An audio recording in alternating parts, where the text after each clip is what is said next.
We are now joined by head coach Brenda Frese for tonight's press conference. Coach, if you could just start by giving us a brief opening statement, and then we will be going to the media for questions. Thank you. Yeah, obviously we're disappointed, sad. I know for me personally, this team's just been a joy to coach all season long. I mean, when you talk about through a pandemic to watch this team come together the way they did, the unselfishness they played with all year for each other, I think this one hurts even more. But I think you saw some inexperience today with our team. I mean, the credit goes to Texas. I thought, they were physical, they were aggressive, they turned it into a game of defense and rebounding, and I thought ultimately they, made one or two more plays in the fourth quarter that were the difference. So, obviously disappointed, but I think things for us to be able to grow, with this team coming back to be able to gain this experience this season. Thank you for that, Coach. And we're going to take our first question from Catherine from the Baltimore Sun. Catherine? Hey, Brenda, I'm so sorry about the loss. Your girls made mistakes that they do not make late in the game, especially when something's on the line. I mean, do you think they just felt that pressure of, I can't believe this is really happening? Yeah, we made some uncharacteristic plays, and a credit. I thought Texas, defensively, just made a few more plays, and this is the experience you're trying to gain. I mean, for a lot of our players, this was the first time on this kind of stage. Not having the NCAA tournament last year, so unfortunately, it hurts tonight. But all things that we can gain as we move forward. Now that Chloe and Katie are unfortunately technically no longer part of this team, I mean, what kind of fight do you think that they showed in their final game as it's hurt? Yeah, well, hopefully they'll both come back. Everyone gets the additional year. Oh, true. You're right. Yeah. But I thought that they just continue to give us great veteran leadership. I mean, they did all season. They were the pulse of this team. I can't say enough about either one of them. What a huge addition they were for our team and for our program. And it hurts, because we wanted to be able to send them even further. Awesome. Appreciate it. Thank you. Thank you for the questions, Catherine. We're going to turn to Heather McDonough. Would you please identify your affiliation? Hi, Coach Frese. Heather McDonough, NBC4. What was your message to the team in the locker room after that game? Obviously, this coming to an end much, I think, earlier than any of you expected. Obviously just how proud I was of them, and of this entire season, what it took, through this pandemic, for us to, go all season long with the discipline that they had in order for us to be able to play. I thought they brought a lot of great joy to our fans, to our program, what they created, the buzz, within this team, showing their unselfishness all year. So many great things for us to be proud of and for us to be able to build upon as we move forward for next year. Are you even a bit, I don't know, surprised at how this went down? Obviously, Texas, as you said, is a tough team, but just the way your team had been playing, does this result surprise you at all? Well, I knew, they were going to obviously, take this game down with limited possessions. I mean, we've faced teams like this late into the shot clock, and I think, when we had some uncharacteristic plays, some turnovers that we typically don't have, some late breakdowns, defensively, that all gave us problems tonight. Are you all set with your questions, Heather? Yes. Thanks, Coach. We'll see you next season. Thank you. All right. Our next question is going to come from Varun. Would you please identify yourself, full name and affiliation, please? Varun Shankar, the Diamondback. Coach, I kind of wanted to ask, outside of slowing the game down, what was Texas doing to stymie your offense? I mean, I thought you saw the physicality. I mean, defensively, they were very aggressive. I mean, we had a hard time getting open on the wings. We had a hard time getting downhill. We weren't able to, normally you see our offense flow from side to side. You didn't see a lot of that. And that was a credit to the defense that they presented against us tonight. And then that last three by Katie Benson that missed, if you go back, would you want to slow that down and maybe hunt for a little bit of a better shot at that point, or do you think that was a good shot for that point in time?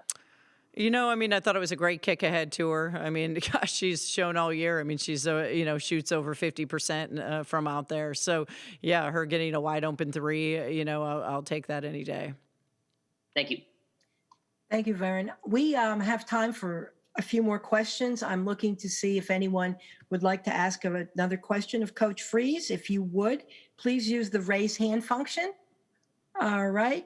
Next question will come from Dylan Spilko. Just identify your affiliation, please. One moment. There you go, Dylan. Hi, Coach. Dylan Spilko from Testudo Times. What was it about this Texas defense that made it so hard for you guys to get in transition?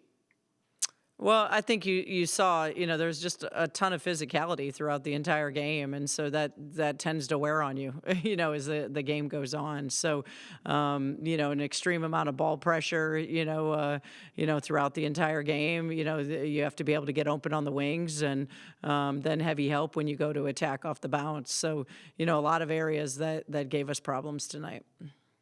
Thank you. Thank you, Dylan. Our next question will come from Lauren Roche. Lauren?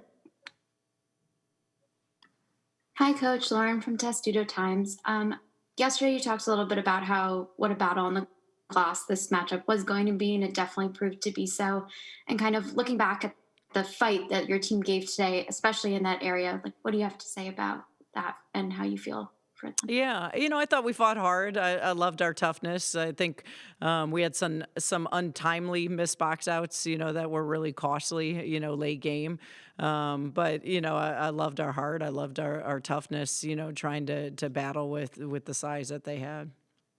And just a quick follow-up for you. What does it mean that, even though the season ended this way, that the team still did it in an unselfish way, that this team continued to share the ball and, having the 16 assists on the 24 field goals? How does that feel that that's how that season ended? Yeah, I couldn't be more proud of this team. I mean, obviously only one team gets to win the whole thing. I mean, we had really high goals, and rightly so. This team was so talented. But tonight we weren't the better team for 40 minutes. That doesn't diminish anything that this team did all season long. They were a joy to coach. I can't say enough of, to be in a pandemic. I mean, there's not another team that I would rather be able to coach throughout. Thank you. Thank you, Lauren, for your questions. We have a few more minutes for some questions. We're going to go back to Varen. One moment. Go ahead, sir. Coach, I wanted to ask, just, late in the game, you guys have a sequence where the turnover with Ashley on the pass to Mimi, what kind of went wrong there? Obviously timing. I think, they did a great job of, really denying that entry to the post. And then you guys shot 5 for 22 from 3 today. How much of that is just a bad shooting night, and what does that say about, the fickle way that the tournament operates? Yeah. I mean, again, I think they rushed us, quite a bit. Sometimes we had great open looks that we typically make. So I think there was a blend, but I think, their pressure defensively sped us up for most of the night. Thanks, Coach. Congratulations on a great season. Thank you. We will now go back to Heather McDonough, who has another question. Hey, Coach, I just have more for you, and it's kind of a catch-22. Oops. Sorry, Go ahead, Heather. can you hear me now? Oh, Yes. Okay. It's kind of a catch-22. You've played so well. You've had these big leads. That's a good thing. But then you had this close game, down the stretch or tonight. Is there something to be said for not having a lot of those close games, late in the year, things of that nature, and the way the team played the late minutes in the fourth quarter? That makes any sense. I don't think, yeah, I mean, I think they created those spreads, but no, because we've been in plenty of situations and games that have been very pressure, a lot of pressure. The Big Ten has obviously prepared us, and these guys have been in a lot of moments within their career. For us, I mean, obviously, like I said earlier, this is the first time for many of our kids. When you look at our sophomore class, that we're going through the NCAA tournament for the first time. So, all of this is just going to make us better. Thanks, Coach. Do we have any other questions for Coach Frese? If so, please use the raise hand function. Coach, at this time, I don't see any other questions. I want to thank you very much for your time tonight. Congratulations to you and your team for your successes in this very challenging year of competition. All right. Thank you so much. Thank you. A reminder to the media that sophomore guard Diamond Miller will be joining us momentarily. Please use the raise hand function to ask Diamond questions.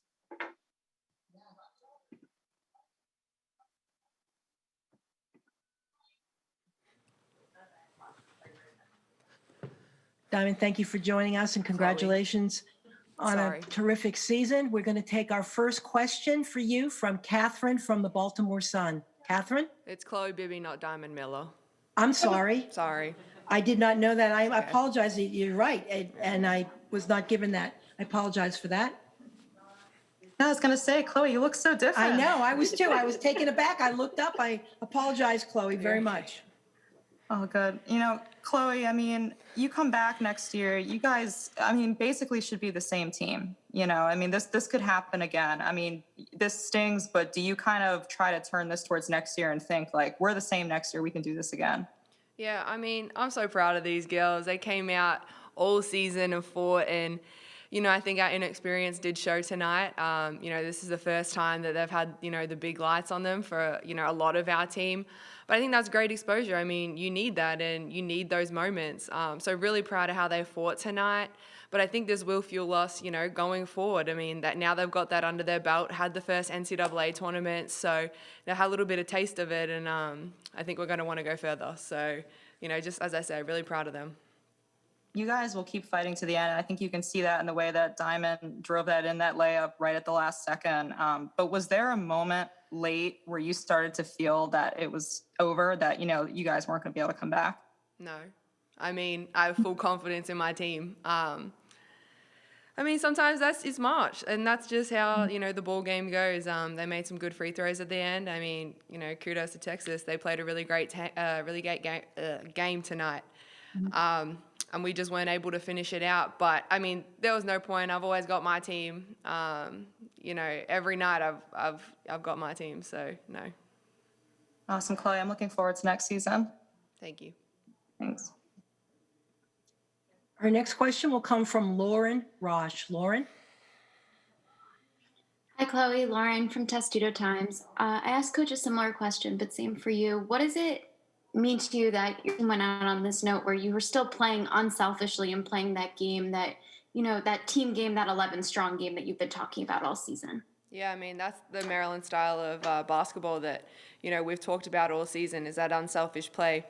And I mean, as I said, it didn't go our way tonight, but super proud of these girls, and that's just something that we can continue to build on. I mean, you don't have we don't play how we did all season. I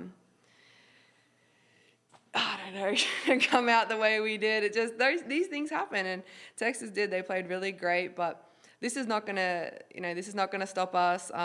We're gonna come back hungrier next year. And just to follow up for you, after the other 2 losses you guys had this season, you came back some of the strongest basketball that you've been playing. How do you think this kind of sitting over the next few months will do? What will that do for you in a positive way? Yeah, I mean, it's going to hurt, definitely. So we've got to go home and, reflect and think on this time, but use it as fuel to get better. I mean, I think we got out-rebounded tonight, and it was just those little things. But, we had the moment. We've been under the spotlight now. And, as Coach Frese said, we just have to use this experience that we got and, move forward. Thank you so much. Thank you. Thank you, Lauren. And Chloe, we have a few more questions for you. The next one will come from Heather McDonough. Heather? Hey, sorry, I just had to quickly unmute. Chloe, you talked about just it's March, but was there still some level of surprise after how you guys have been playing and rolling late in the season into this tournament? You had the early jumped out to the early lead. Was there some level of surprises, I guess, to how the game went, how the result went in your eyes? I mean, I know Coach Schaefer, and I knew how he was going to come out, and he was going to have a game plan for us. So, I mean, I wasn't really surprised, and I was really proud of how we came out and how we fought. We really did. We fought till the very end, and as I said, I just so proud of them, to fight through that adversity, and because we didn't have our best offensive game tonight. I think, that shows, and, we didn't rebound the ball well, but just, again, so proud of how we came out and we fought that. And I asked this to Coach, what her message was to you guys. What did you take from what Coach said, and maybe what you guys were, obviously it's just been a couple of minutes since everything happened, but what the players may have been saying amongst themselves after the loss? Yeah, I mean, we know we're better than that, and we're just going to use this to fuel us. We weren't happy with how we played tonight. I think everyone can agree on that, but these things happen, and we just have to move forward with it. I think, this is great momentum that we can use because it's such a young team, and we still have a lot to learn. So, just use that as fuel. Thanks, Chloe. Thank you. Thank you for the question, Heather. We still have time for a few more questions, if there are any from the media. If so, please use the raise hand function. Okay, Varen, we are going to have you ask the next question. Hey, Chloe, really sorry about the loss. On a night like this one where you guys have an abnormal shooting night, how much of that is just it's one game, and then how much of that is they did something particularly on defense? Well, I mean, we knew they were going to come out and, play some tough, hard defense. And we didn't have a good shooting night, but we need to find other ways to score. That happens some nights, and we have to find a way to win. And I think we didn't do that by turning the ball over and, not getting those rebounds. So we kind of just, went away from our play there, and we missed a couple box outs and O-boards and things like that. But as I said, I mean, kudos to them. They played, a great defensive game, and I mean, it happens, but every day I take my team and their offensive game over anyone else. When you say they played a fantastic defensive game, can you go into a little bit more detail on what specifically they were doing? I mean, they were just, they were blowing up screens, and they were just a lot of talk. But honestly, I thought our defense was really good too. I thought we played some really good sequences of, 30 seconds of great defense. We just couldn't execute on the other end. But as I said, I mean, I take my girls every day of the week, twice on Sundays. So, I mean, it just happens. Sometimes you just, you miss those 3-pointers or, easy layups. I thought we missed a lot of bunnies tonight and, uncharacteristic turnovers. But, I mean, they're learning things. We're all still little babies, I think, and we're going to take from this and we're going to learn from it. But, yeah, I take my team every day of the week. Thank you. Thank you. Congratulations on a great season. Thanks. And we have time for one more question. We will take that from Lauren Rosh. Lauren? Hi, Chloe. Just wanted to ask one more for you. You've been in this situation before where your season's cut short in the tournament. How does doing it with this team differ for you after kind of all you've been through this season and how much you all love each other on and off the court? Yeah, I mean, this is a tough one. I think our chemistry, on and off the court is so great, and so we're hurting for one another right now. As much as it hurts individually, I'm hurting for, all my sisters back in that locker room. So this is tough, but we're going to bounce back from this, and we're going to use this as motivation. So, yeah. Thank you. Congratulations on a great season. Thanks. All right, we thank the media for their questions. And Chloe, really appreciate you joining us tonight. Congratulations to you and your teammates for all your accomplishments this year. Thank you. Thank you. And that will conclude this post-game news conference. A recording of this press conference will be posted in the NCAA Digital Media Hub at www.ncaa.gov. www.veritone.com. Thank you once again for joining us, and thank you for covering the NCAA Women's Basketball Championship.